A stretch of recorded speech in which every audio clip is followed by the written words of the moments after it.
Hello students, how are you? I think you all are happy and doing your work properly at your home. Today we will discuss chapter 15 Air and Water. Air and Water. ठीक है बेटा, यानी air means हवा, water means पानी. In this lesson, we will discuss uses of air, importance of water and sources of water. ठीक है?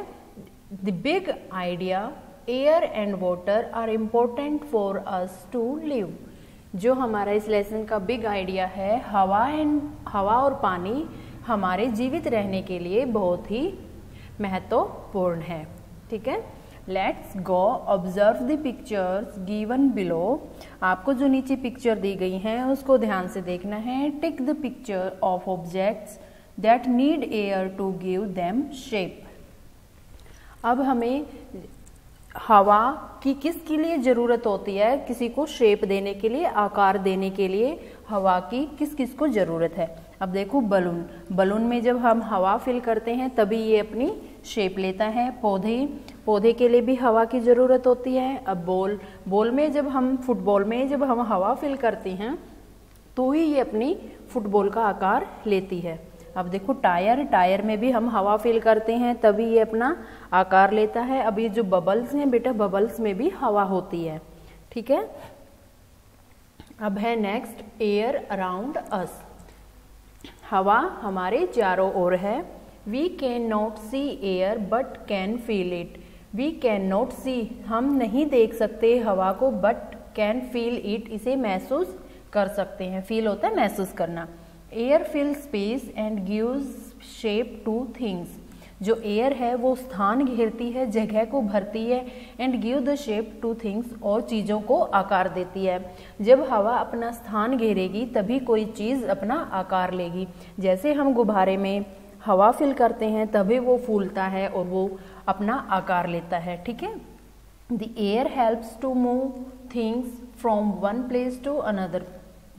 ठीक है? एयर हम चीज़ों को एक स्थान से दूसरे स्थान तक ले जाने में भी हेल्प करती है, चलने में भी हेल्प करती है. Moving air is called wind. जो चलती हुई हवा है, चलने वाली जो हवा है, पवन है, उसको हम विंड कहते हैं, हवा कहते हैं. For example, it helps a kite to fly. अब एक जो पतंग है, ये पतंग उड़ाने में हेल्प करती है. जब हवा होती है तभी तो बेटा हमारा पतंग ऊपर आकाश में उड़ता है. It also helps a sail boat to move on water. देखो ये होती है सेल बोट, जिसको चलने के लिए हवा की ज़रूरत होती है. तो जब हम सेल बोट को पानी पर चलाते हैं तो हवा इसको आगे की तरफ चलने में हेल्प करती है. A gentle wind is called a breeze. जो मंद हवा होती है, बिल्कुल कोमल जो हवा धीरे धीरे चलती है, उसको हम ब्रिज कहते हैं, यानी मंद हवा कहते हैं. A very strong wind is called storm. जो तेज हवा, तेज गति से हवा चलती है, मजबूत गति से, तो उसको कहते हैं हम तूफान. ठीक है?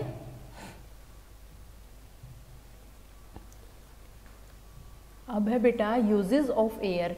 अब हम एयर का यूज कहाँ कहाँ करते हैं. ठीक है? We need air to breathe. Breathe होता है बेटा सांस लेना. हमें सांस लेने के लिए हवा की ज़रूरत होती है. Put your hand on your chest. अब अपने हाथ को अपनी छाती पर रखिए. चेस्ट होती है छाती. You will notice it. आप ऑब्जर्व करोगे, आप ध्यान से देखोगे. It will move up and down as you breathe. जब आप सांस लेते हो, जो हमारी चेस्ट है वो ऊपर नीचे मूव करती है, चलती है. Similarly plants and animals need air to breathe. Same ही पौधे और जानवर को भी सांस लेने के लिए हवा की ज़रूरत होती है. Dust and smoke coming from factories and vehicles make the air dirty. Dust होती है बेटा धूल, स्मोक होता है धुआं. कमिंग फ्रॉम फैक्ट्रीज, फैक्ट्री से आता है. एंड व्हीकल्स, वाहनों से, मेक द एयर डर्टी, और जो हवा को गंदा बनाता है. ठीक है? जो फैक्ट्री से धूल और धुआं और वाहनों से निकलता है वो हवा को गंदा बनाता है. Breathing dirty air can make us unwell. गंदी हवा में, अशुद्ध हवा में, यानी प्रदूषित हवा में सांस लेने से हम बीमार हो सकते हैं. अब देखो बेटा, डिड यू नो में फिश लिव इन वाटर, जो मछलियां हैं वो पानी में रहती हैं। They breathe air mixed in the water with the help of a special body parts called gills. जब जो मछलियां पानी में रहती हैं तो वो जो पानी के अंदर ऑक्सीजन होती है वो उसी से ही सांस लेती हैं, और जो उनका बॉडी पार्ट सांस लेने में हेल्प करता है उसको हम गिल्स कहते हैं। ठीक है। अब है trees help to keep the air clean. अब जो ट्रीज हैं, पौधे हैं, पेड़ पौधे हैं, वो हवा को साफ रखने में मदद करते हैं। We should plant more trees and take care of them. हमें ज़्यादा से ज़्यादा पौधे लगाने चाहिए और उनकी देखभाल करनी चाहिए। केयर होती है देखभाल। अब है बेटा वाटर। वाटर मीन्स होता है पानी। Plant, animals and human beings need water to live. अब जो पौधे हैं, पशु हैं और मानव हैं, उनको जीवित रहने के लिए पानी की जरूरत होती है। ठीक है। अब है यूजेस ऑफ वाटर। अब हम पानी का यूज कहाँ कहाँ करते हैं? आप सभी पानी का यूज करते हैं, जैसे पीने में, साफ सफाई करने में, खाना बनाने में, है ना। तो ऐसे ही, ठीक है। We need water to do many things. हम पानी को बहुत सी चीजें करने के लिए यूज करते हैं, यानी बहुत सी जो काम है वो कार्य करने के लिए हम पानी को यूज करते हैं, या पानी की हमें जरूरत होती है बहुत सारे काम करने के लिए। We use water for drinking, washing, cleaning, bathing, cooking and putting out fires. तो बेटा ड्रिंकिंग होता है पीना, वॉशिंग होता है धोना, जैसे हम कपड़े धोते हैं, बर्तन धोते हैं। क्लीनिंग होता है साफ सफाई करना, बाथिंग नहाना, कुकिंग खाना बनाना, पुटिंग आउट फायर्स आग बुझाने में। ठीक है। तो हम पानी को यूज़ करते हैं खाने में, खाना बनाने में, पीने में, कपड़े धोने में, साफ सफाई करने में और आग बुझाने में यूज़ करते हैं। ठीक है बेटा। अब है सोर्सेज ऑफ वाटर। अब है पानी के सोर्सेज यानी स्रोत, हमें पानी कहाँ से मिलता है। The rain is the most important source of water. जो रेन होती है, बारिश होती है, वो पानी का महत्वपूर्ण स्रोत है। Some other sources of water are rivers and lakes. Some others, कुछ दूसरे sources स्रोत हैं पानी के, झील और नदियाँ कुछ दूसरे पानी के स्रोत हैं। Water is also found under the ground. जो पानी है वो धरती के नीचे भी मिलता है। Found means मिलता है, होता है। We dig wells to get underground water. हम अंडरग्राउंड वाटर यानी जमीन के अंदर जो पानी होता है उसको वो प्राप्त करने के लिए हम कुआं खोदते हैं। डिग मीन्स खोदना, वेल्स कुआं। अब है क्लीन वाटर। ठीक है, यानी साफ पानी। We should always drink clean water. हमें हमेशा साफ पानी पीना चाहिए। Drinking water should be kept covered in a clean containers. Drinking water जो पीने योग्य पानी है शुड बी केप्ट रखना चाहिए, कवर्ड ढककर, इन द क्लीन कंटेनर साफ बर्तन में। हमें पीने वाला पानी साफ बर्तन में ढककर रखना चाहिए।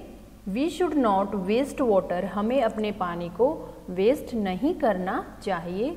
We should not make the sources of water dirty. और हमें पानी के स्रोत को गंदा भी नहीं करना चाहिए। ठीक है बेटा, ये था हमारा lesson 15 air and water.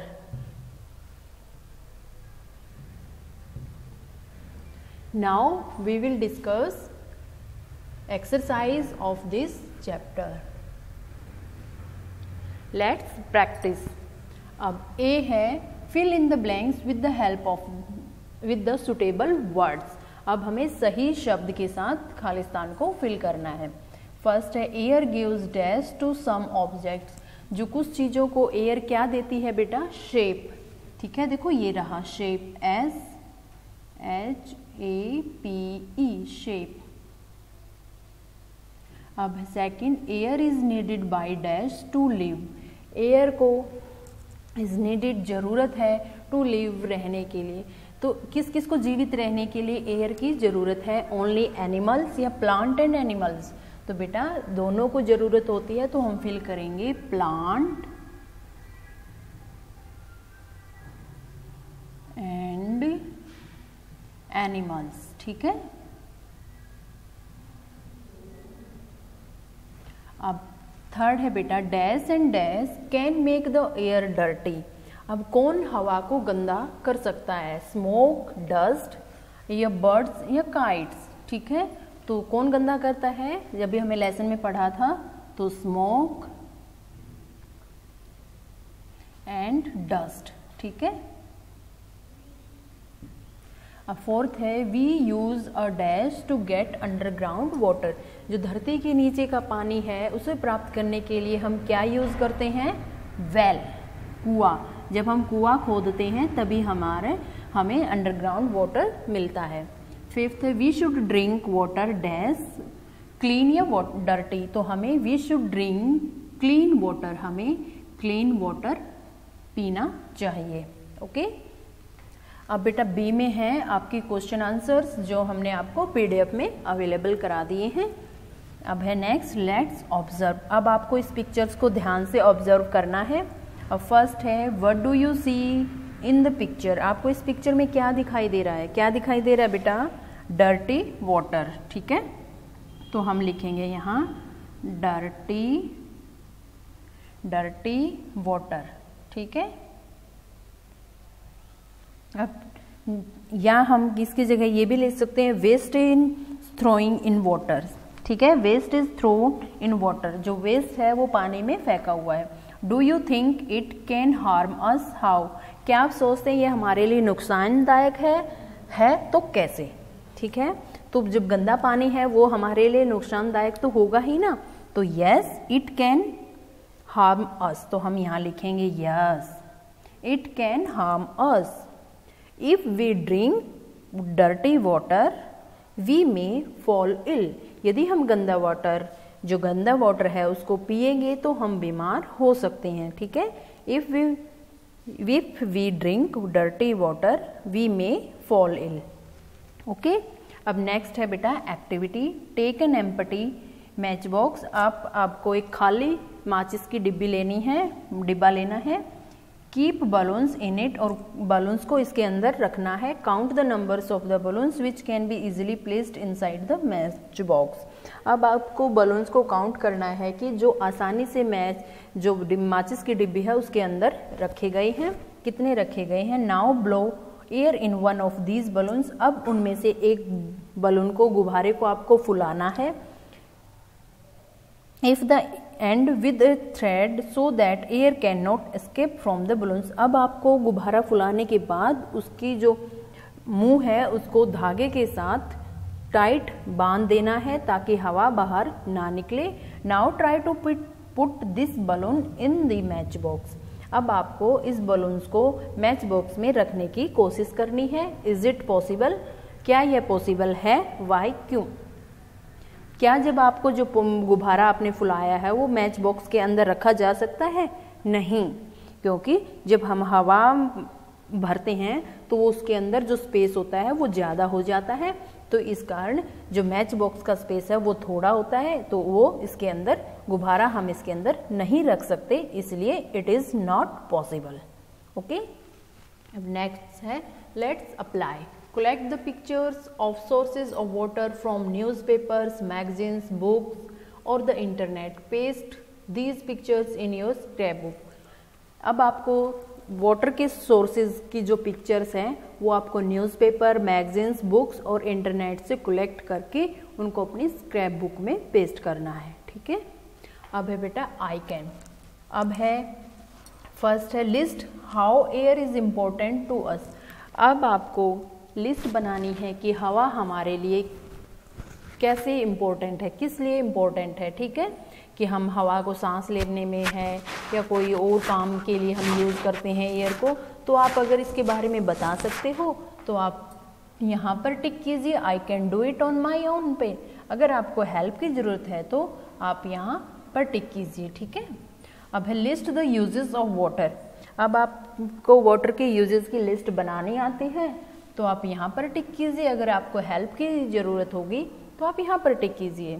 Name the sources of water. अगर आप पानी के स्रोत के नाम बता सकते हो खुद से तो आप यहाँ पर टिक कीजिए। अगर आपको हेल्प की ज़रूरत है तो आप यहाँ पर टिक कीजिए। ठीक है बेटा, ये थी हमारी लेसन 15 की एक्सरसाइज जो हमने अभी कंप्लीट कर ली है। अभी आप इसको फिर से प्रैक्टिस करेंगे इसकी, ठीक है।